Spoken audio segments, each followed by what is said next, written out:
Hi, Sarah. It's so good to have you. How are you doing today? I'm doing great. Thank you so much for inviting me. I'm excited to speak with you. I'm excited too. As I was sharing, we met at an event and I really appreciated your approach and some of the things you were saying about healing. So I'm so excited to bring you here to speak to our audience of people who have their own magic and they're sorting out how to use it in the world, whether in a job or in a business. And so I love that you've made this your life's work. And I would love to hear a little of the origin story of Raisin Energy and what brought you to this work.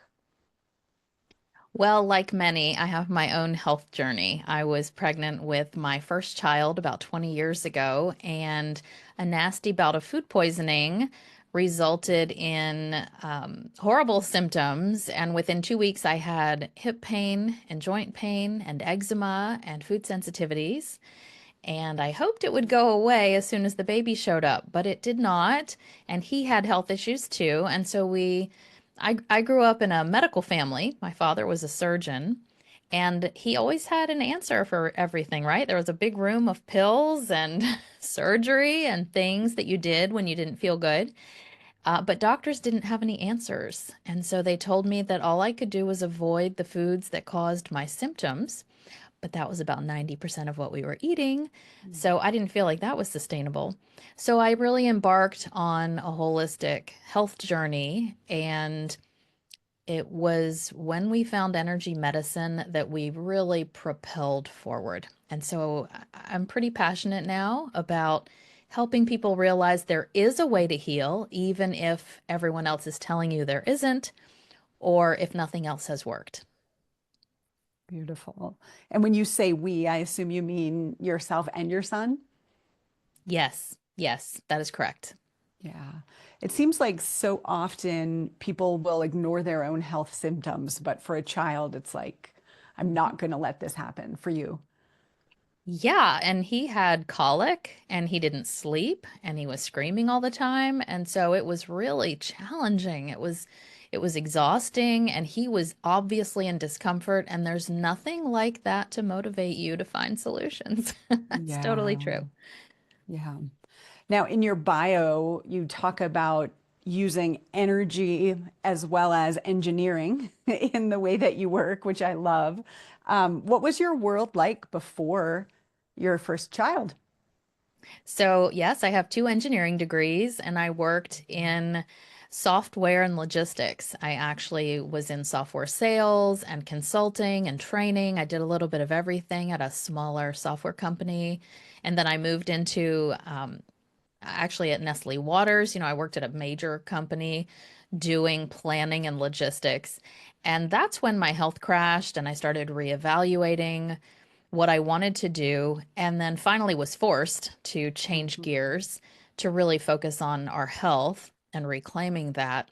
And in that process, I learned some energy tools after we had a few appointments with this particular practitioner and I got introduced to energy medicine. Within 3 sessions, we just had tremendous improvements. And so I wanted to learn how to do that for myself. We were spending so much money and time at appointments trying to feel better. So as I learned tools, it became obvious that this was just so much bigger than forecasting and planning, and it was time to switch gears. Mm. I am curious as we dive into how your magic works with your clients. I'd love to explore, how that background in engineering and logistics helps, because as a fellow engineer, I feel like I see my world in a way that's maybe different than a lot of other coaches or business consultants. So, well, I'd love to explore that more. So for people listening, I'm guessing most of the people here have some idea of energy medicine, maybe have experienced it, but can you talk about what energy medicine is? Sure. Energy medicine, in my mind, is energy healing, where we're working with the body's energy system, but in a very focused way to move health forward. So think of it as very specific, focused energy healing, where we're really looking at what is affecting the body's function, both mentally, emotionally, spiritually, and of course physically. And what's been your journey, if there's any highlights that stand out with turning this into a business? Like you're learning for yourself, you're learning for your son. And then where was that spark of this thing called energy medicine could really help a lot more people? Yeah. So, I mentioned a moment ago that I felt like I had to learn it for myself because it was working so well. And that was really to save money and time because I Yeah. was able to stop food reactions. She was, and she taught me how to stop food reactions when they were happening. And Mm. that was pretty amazing. That really bent my engineer mind, let me just say. That quantitative scientific part of me was like, wow, how did I just do that? So I started doing a lot more for myself and my child. And then friends started asking me for help. And before long, I was sitting there talking to people at play dates, explaining what I was doing and how I was and helping them. And then it became obvious that I really needed to share this because so many people get frustrated with their symptoms. They try and try to get better. No matter what they try, it doesn't work. And energy can very often be the solution in that kind of situation. Yeah. So I'm a huge believer in energy and, getting to the root and shifting the field. I have a book called Shift the Field. And you have me leaning in about stopping food reactions as they're happening. Anything you Mhm. want to share about that? I'm sure other people are like, wait, like as they're happening versus like I have to go off to a doctor and figure it out. Yeah. I mean, it's the same energy that allows me to stop chronic infections in just a couple of sessions. Like, Mm. what is the energy that is disturbed that is causing an abnormal response in the body? And that can shift instantaneously when we get to the root cause of it, when we're able to redirect. So I believe that illness is a misdirection of our creative energy. We all have creative energy. We're creating everything around us. If you've read the book The Field, and obviously you're on board with your own book, we are creating our reality. So if we are creating illness, if we are creating allergies, if we are creating a chronic infection, we are misdirecting that creative energy through our filters. I liken it to a pair of sunglasses. We are bringing in universal energy and we're projecting it through us, through our consciousness to create. And so if we can just change those filters, which isn't that hard. It seems hard, but it's not. It's not hard. If we can just change those filters appropriately, we can actually create what we want and less of what we don't want. Mm. I love that. I don't think I've ever heard that phrase. Illness is a misdirection of our creative energy. So, I work with people on their filters around their business, around money, around the value of their work, that kind of thing. How or why would someone take this creative energy and turn it into illness? So, the same reason that they would around business, typically trauma, conditioning, family threads of energy. Why do we doubt that our body can heal? Typically, we've been either unwell ourselves or we've had a parent that didn't think that our body was able to heal. Maybe we had a parent that was really worried about our health in our childhood. Maybe they were even a healthcare practitioner who saw the worst of the body not healing. These types of traumas set a foundation in body, in mind, and in emotions, and even at the spiritual level that our body cannot heal and doesn't know how to be healthy, or that we're not worthy of those things. So, all of these different traumas come together to create a filter. Remember the filter, the sunglasses that we're projecting through. And so, we just need to clear those thought patterns, the trauma that might reside there. And some of this can get stuck in the body. So, that's another thing that makes my work different. I believe our body is a storage site.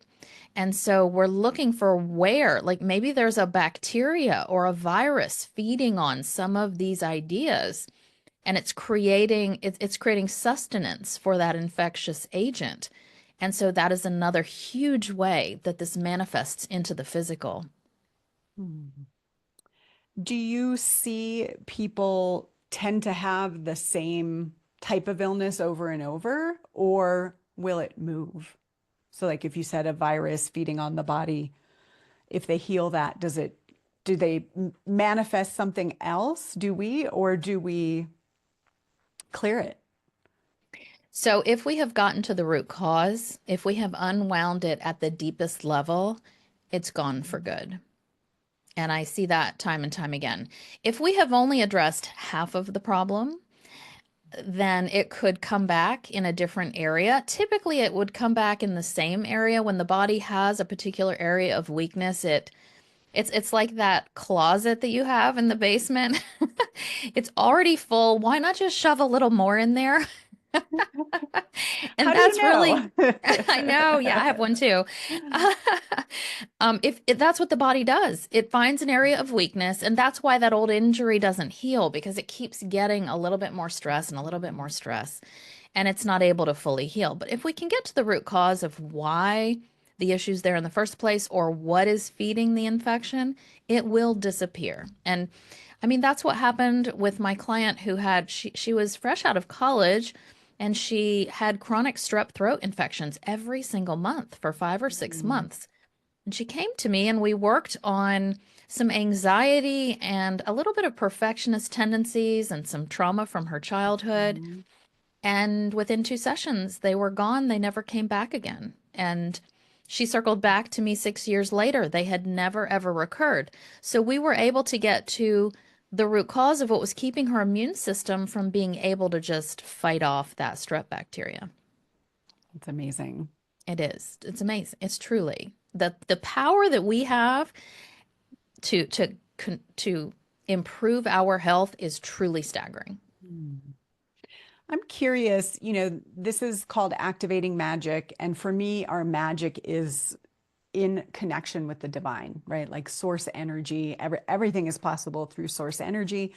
And we have a way to access it. And each person is a little different. But for me, I see that the filters keep us from our access. So I'm kind of curious your philosophy about whether this is spiritual work or purely physical work. Oh, it's 100% spiritual work. Mm. Absolutely. I believe the exact same thing. We are bringing in energy from divine, from the quantum field, from all that Mhm. is, from God, from whatever you want to call it, whatever language works for you. This quantum energy is coming in, it's becoming polarized, and it enters our meridian system, our chakra system, it enters the nervous system, it powers our body. And so uh, it's absolutely spiritual work, not religious, but spiritual. When you say it's coming in and it's getting polarized, say more about that. So it's accepted that we have somewhat of a torus of energy, right? The quantum field is bringing energy in and it's circulating and moving through us. As it comes in, it is polarized into a yin and yang component. And that yin enters the yin meridian system, the yang enters the yang meridian system, and it starts powering up the body uh, with, directed toward these different places in the body. Think of it that way. So each organ system is Mhm. a yin or yang. For instance, the liver is a yin organ, the stomach is a yang organ. So we have that's the polarization, is the yin and yang. Beautiful. So if someone tends to have a hip pain or a shoulder pain and it's more on one side than the other, the energy is maybe not flowing in that place. That is correct. And for anyone who's curious listening in, the right side of the body is typically associated with the yang energy, and the left side is the yin. So if you're someone who has all kinds of aches, pains, injuries on one side of the body, look to your relationship with that energy for Yeah, clues. beautiful. So can anybody learn this? Yes. Okay. That's It really my makes, passion, is to help yeah. people realize they have the power to heal this for themselves. And it's not hard to learn. And I've created a system that is very, very simple, a system of shifting energy, a system of feeling energy in your body, a system of learning medical intuition. And it's very grounded because I'm an engineer and that's how I roll. And I Yeah. love making simple processes out of things. So yes, everyone can. Mm. And what do you think, if this is, available and anyone can learn it, what gets in the way? Like why are we not all aware? Why are we not equipped with these tools? I think the first reason we're not equipped with these tools is the reliance of our mental brains on scientific and quantifiable science. But that doesn't explain it all because the medical literature just easily proves there's so much medical literature out there proving the effectiveness and the scientific validity of energy healing methods, the life extending abilities of, I mean, it's out there that energy medicine, mind body healing can extend your life by almost double, like 60% if you have terminal cancer. Wow. So there's some staggering studies, but there's really no money in promoting this. So it's really my passion to equip patients with some easy to use tools and even doctors. That is another passion of mine, so that people can realize these exist and can make a huge difference in their medical treatment and the effectiveness of their treatment. What do you think, when you think about you, Sarah, as a messenger of this work? And everybody can do it, but there's a way that you view it, have received it, maybe received a directive to spread the word that's really unique to your magic. Why do you think this is your work in particular? So, as I said earlier, I grew up in a medical family. My father is a physician. My sister's a physician. My brother-in-law's a physician. Lots of physicians in the family. I actually have some medical experience. I was a certified nursing assistant. I helped my dad Oh, in his wow. surgical practice. I got to help in surgery. So I also have I've been in that world. I know how it works. I know the limitations of it, and most of us do if we've been a patient in that world. We see the limitations. But I also know that there are practitioners, there are people out there who want to be equipped when they have a patient who isn't getting better. It's really not good for anybody. The doctor's just as Mhm. frustrated as the patient. Yeah. And so, with my engineering background and this medical piece, I can really share the tools that I have in a way that is not threatening. It's not difficult, and we can all learn it very easily and quickly just by noticing, feeling, connecting, giving permission to leave, some very, very simple tools. Well, first of all, is your dad still alive? He is. And how does he feel about your work? Does he consult you when he runs into tough cases? So he's no longer practicing. He is retired, Okay. and he has actually been retired since I launched my business. Uh, my family really wasn't quite sure what to do with my work for quite a while. But what happened is each person in turn has had an opportunity where they needed support. And I was able to provide support for them in a way that was obvious that there was something working that made them feel a lot better. And so they've become very supportive over time. They may not understand it, but they've been very supportive because of the improvements they've seen personally.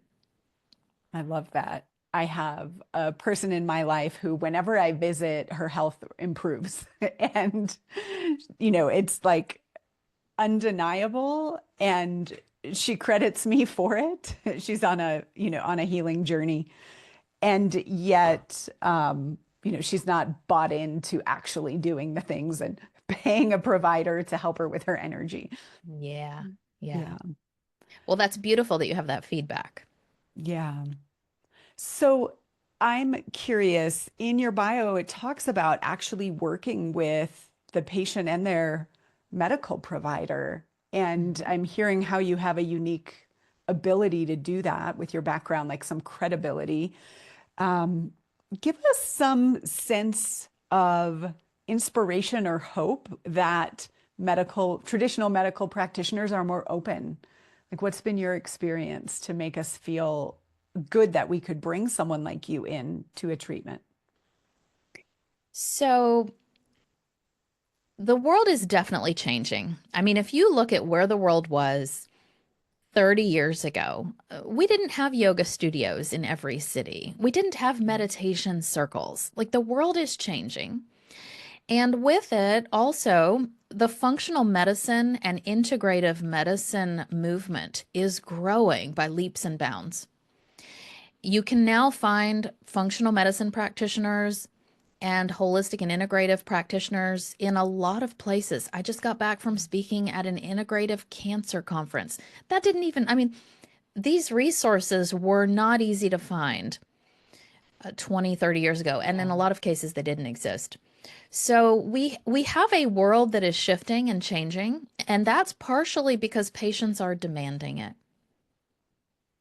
So if we, the patient, can advocate that we're not getting better, but we know that there's a way to get better and fight for answers, we can bring this type of healing into more awareness. And that's really what I hope to do is become a bit of a spokesperson and to equip doctors with really practical, easy to use tools or the patients. You know, I'm still tossing up on who I'm going to be targeting Mm. for the most part I target patients. Let's equip patients with the tools and they're going to tell their doctor how well it worked. And then the doctor's going to be more open to sharing this type of information with other patients. That's beautiful. I feel I've heard that story a lot from people that they had to be the advocate and really push to find a solution where there wasn't one and try different doctors and providers and alternative therapies until they found what worked. So I think that makes a lot of sense. We have to remember doctors get standard insurance paid doctors get 15 minutes max with you, Mm. even to give someone a cancer diagnosis. And when we look at that, they don't have time. They do not have any Yeah, time to address this whole category of health, and they don't have the skills. Like it is a little bit tricky, right? Because yeah. every healer is different, every healer has a different approach. And so I can understand from an implementation standpoint why doctors would be unwilling to go there and not have time to go there. So that's really the system. We're not going to get into that system. We're going to make change in the alternate system where people are looking for holistic care, they're looking for functional medicine care, they're outside the insurance model especially. Yeah. And you know, that's the type of place where we're going to make a bigger difference, I think. Yeah. I see your book behind you. Can you talk a little bit about your book? I know it's hot off the press. It is hot off the press. The Hidden Force Within. I am so excited to share this with the world. And it's really sharing some practical tools that anyone can use to boost their health and start incorporating some of these ideas into their daily life. Amazing. And I know you just launched it. Have you heard good, exciting feedback? Amazing feedback. It's been very heartwarming. I mean, obviously, there's so much effort that goes into creating a book, and it's been wonderful to hear, especially from a couple of healthcare practitioners who have read it and said that they really want to share this with their patients. It's just very gratifying, and it really is about empowering people to take charge and start adding and noticing what might be blocking their health. And there's even a healing Mm. session in it where there's some interactive activities to start considering what could be blocking my body from healing. So we're going to share how you can get on Sarah's list and everything. But if you want the book, go Google, search on your favorite platform, The Hidden Force Within. I love that title. So good. Thank you. Yep. So, Sarah, tell me when you're working with a client and they're maybe bringing you their symptoms, maybe information from the doctor, things they've read on the internet, and you're sorting through that. How do you know how to help them? Like, what's your process or how does your magic work to go, oh, this is the area to focus if they've got 10 Yeah. symptoms? So it's really beautiful. I have such a simple process, and that's why it's just so empowering. I listen to the body. That's what I do. Mm. So I don't actually have to know what's at the root of everybody's symptoms. There's no way I could be that smart, honestly, because everybody's unique. Everybody's had different exposures. I mean, even if you take chronic fatigue syndrome, there are lots and lots of causes and lots of factors that play into that. Like, do I know if it's chronic? Do I know if it's Epstein-Barr virus, or do I know if it's shingles virus, or do I? I mean, there are so many different things. But the body knows. The body has an innate intelligence, and the body knows how to heal. And if it's not healing, there's something blocking it. And we can tune in and listen to the body and let it tell us. And so that's what I teach. Mhm. I have a team of healers that works with me, implementing my process, which is to ask and listen to the body and let it guide us. Where is it blocked, and what can we shift for it to help it get better? And the beauty is, people don't have healing reactions. You know, almost a lot of Mm. other methods of holistic healing or even medical healing, we have a lot of side effects, right? We have Mhm. healing reactions, Herx Yeah. reactions. We don't have that in what we do because we're working with the body's own fundamental strengthening and its ability to heal. So people get very Mm. quick results, and it typically is not painful. Amazing. And we're going to share how they can get a mini session with one of your team, right? Actually, it's a digital healing session. Oh, okay. I Yeah, so we love haven't even that. talked about that yet, Oh, but no. Yeah, we'll get into that for sure. So, Sarah, when you obviously you've had to make a lot of decisions and we hear your thought process about am I working with the patients? Am I working with the doctors? What's the best way in to shift this whole system, this giant system, and choosing to work with people to advocate for themselves and their own health. So you've made a lot of decisions, leaving your job, starting a business, etc. Um, is there a time where you made a decision that felt almost crazy to the outside world, but you know it was the right direction? yeah.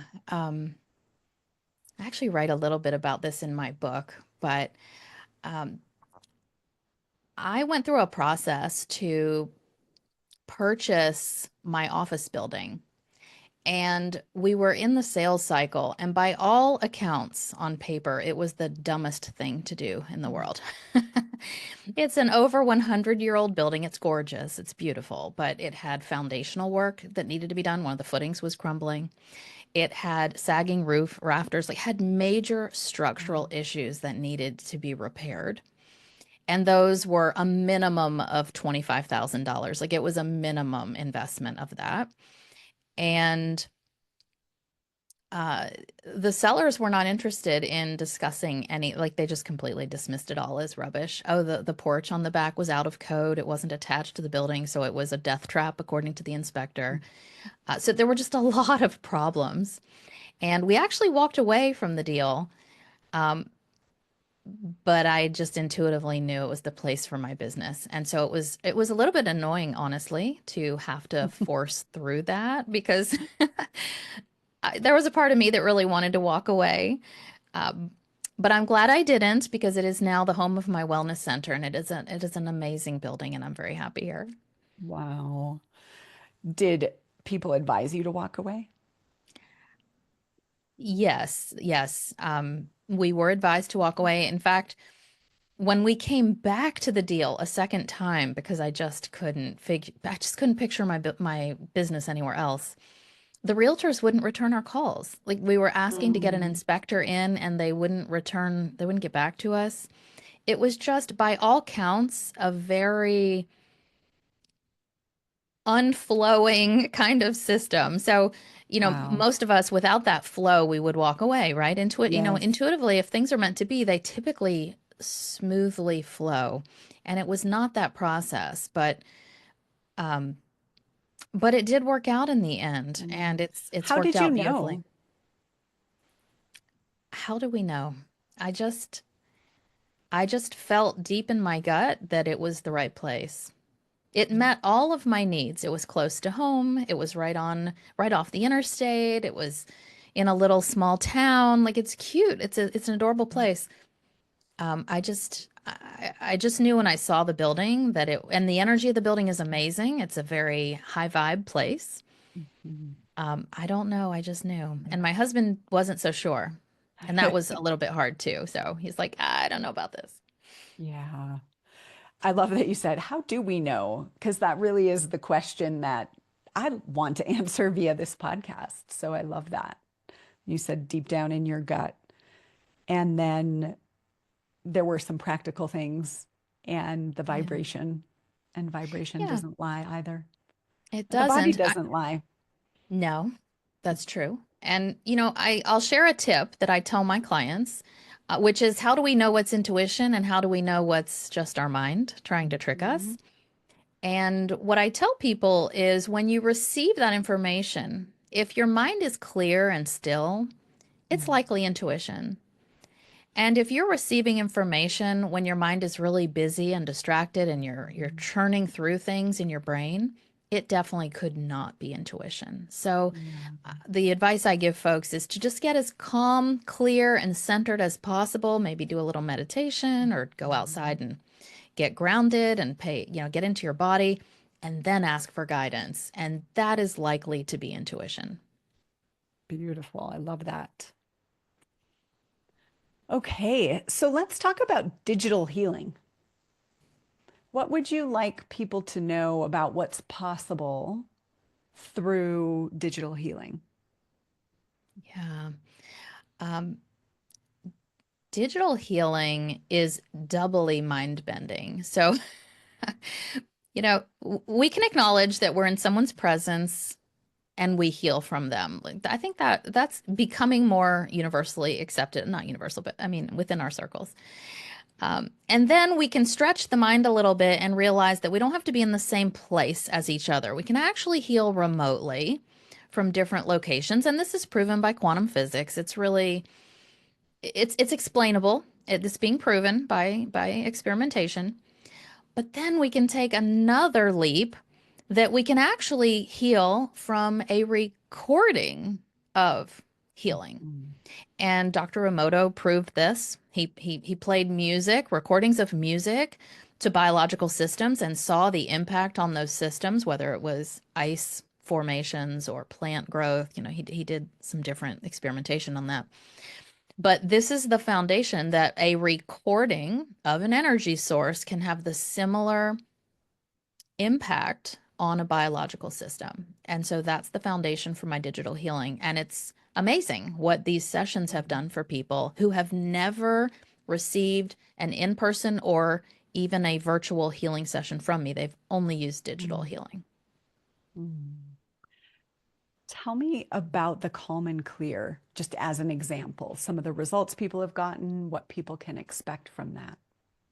Yeah, so my patients use the calm and clear session when they can't get to sleep at night, when they're having anxiety, when they're just feeling stressed. So, this is a session that works with your stress axis. It works with your HPA axis, if you know what that is, your cortisol levels, your adrenaline levels, and it's calming the body at a biological level so that you can feel calm and clear. And what's the HPA axis? That is the hypothalamus pituitary adrenal axis, and that is how Okay. our stress response gets triggered. Mm. Okay, so sometimes we have a lot of stress that we're carrying, and that part of us is in overdrive and it's cranking out our adrenaline and our cortisol, and we're amped up and we have a hard time winding down. And maybe we Mm. just have a bad day. Maybe we're normally pretty calm and clear, but we had a rough day and we got triggered, Yeah. and we can be agitated or stressed. And so this session is really about just getting back to balance, getting grounded, getting reconnected, and resetting all that stress in the body. Beautiful. I have one of the stories that comes to mind is when I was getting divorced. I got divorced in 2021. And during that time, I listened to an audio training, and I won't talk too much about it, but it was an audio training about healing in relationship. And it was, I don't know that I learned anything intellectually new from the training, but there was this transmission that happened. And after the training, I was like a whole new person. And I think we're doing this a lot more often than this is why I'm doing a podcast, right? Because the voice can elevate and transmit possibility in ways that maybe it doesn't even matter what words we say. 100% agree. 100% agree. Yes. Yeah. Yes. And yeah, I think the voice can definitely be, our presence can be, and then the voice itself also. Yes. Yeah. So, Sarah, what are you most excited about right now? What's alive for you? I am so excited about, I'm actually in the midst of I've created a course to help people learn how to heal themselves, but I'm really brushing it up to make it more accessible. And I'm Mm. realizing that I love to heal people, but I'm really excited about teaching people to heal themselves. And so I'm super stoked about being able to share that. Yeah, I can feel that through this interview, your passion for that and really empowering people to work with their own body. Yes, exactly. If someone is listening and they think, I kind of believe that, right? Like what Sarah's saying feels true. And by the way, I guess I didn't say this overtly. We're going to put the link for the Calm and Clear mini session in the show notes so you can go get this 10-minute audio. And I saw there's also a button for people to say if they want to speak to you. So if you want additional support from Sarah, you can click that there. Um, as we think about someone listening and they believe you and they feel like, yes, I intuitively know my body can heal itself. I don't know what to do exactly, but you can teach them that. But I'm in a space where the people around me think that's BS. Like maybe they're in the medical field, maybe for whatever reason, their glasses that they have on don't let them see this as a possibility, and they think I'm crazy. Yeah. What advice would you have for someone in that spot? Everything in our experience is there for a reason. And that can be a hard pill to swallow at times. Yeah. Everything in our experience is there for a reason. What is the reason for you? Is it for you to stand up and trust yourself even when everyone else around you questions? Is it for you to put yourself first and advocate for yourself even when no one else is willing to do it? Is there a part of you that doesn't believe in your ability, Mm. your own strength? And so there's something there for you, or it wouldn't be in your experience. So my advice is to just sit with that. Like, what do I owe myself? What do I need to do to advocate for myself in the way that feels right, given the situation? Mm. I It love doesn't always that. have to be a confrontation. So, I mean, that's what to shift old trauma and energy, we don't have to involve the victimizer or the other party. We only have to shift it in ourselves. It's really an internal affair. What is it that's triggering us? What is it that's blocking us? What energy is there that is affecting us? So the same guidance would be there is um, what can I do? And there are many, many ways to shift energy. Prayer is a form of shifting energy. Meditation can shift energy. Yoga can shift energy. So you don't necessarily, and there are many, many self-help tools, right? We have tapping, we have My Free Mini is a great way to shift energy. maybe if you're not able to purchase sessions or work with someone one-on-one, there are many resources you could seek out to Mhm. learn some tools for yourself and to help yourself. So, what is it that will help you advocate for yourself in that perfect way? Mm, love that. Sarah, why do you think it is that I think this is my maybe my observation that a lot of times we feel like, oh, I can shift my belief and make more money. I can shift my belief and manifest a house or an office or the perfect space or and people seem to really limit it when it comes to health. Mm. Mhm. Yeah. It's the exact same it's the same constrictive energy, it's just in a different outlet. So, typically, we have patterns of illness in our family. We may have had patterns of anxiety around health in our family that have Mm, created this foundational belief that we're not worthy or we're not able to be healthy. And mm, that's often a key component of chronic illness. And there's always an immune connection. So that unworthiness, that belief that the body's broken, that it's not strong, that directly sabotages the immune system. So that's something that we target in my mm, work for sure. But there are absolutely underlying belief systems, the same as for abundance, the same as for relationships. It's just a different manifestation for health. mm. Yeah. Do you think the medical complex has anything to do with it? Yeah, I absolutely do. I mean, what did you learn in health class? I learned that you have a physical body and it gets sick and it needs to be fixed. Like, we didn't Right. learn that we have the ability to change what's happening in our body. We didn't learn that our Yeah. mind affects our body, what we're thinking and feeling, that it impacts our health. We didn't learn these things. And Yeah. so it's been a joy to teach my kids that as they're growing up. But this is the paradigm shift. I mean, it's pretty cool though what is happening. My son is a freshman at Penn State this year, my oldest, Mm. and he's actually taking a nutrition class. And they're talking about some of these things. They're talking about the power of lifestyle on the body. They're talking about some of this empowerment. And I'm not saying they're talking about energy healing, but but there's a lot of progress from We're where moving we in the were right 30. direction. That's right. That's right. Yeah. Amazing. Sarah, anything you'd like to leave people with? I just want to leave you with you have the power to change your reality. And if that's abundance, if that's health, if it's relationships, you have that power. And if you feel disconnected from that power, you should look for support because you Mm. have it. Thank you. Thank Welcome. you Thank so you. much. We'll put resources in the show notes. Go get the 10 minutes, y'all. What harm could it do to spend 10 minutes and watch if your energy shifts and, learn, hey, I want a little bit more of this. Definitely grab Sarah's book as well. Thank you, Sarah. It's so great to share you with our audience, and I can't wait to see what happens next for you. Thank you. Thank you. Thank you for having me. Bye, everyone. We'll see you in the next episode.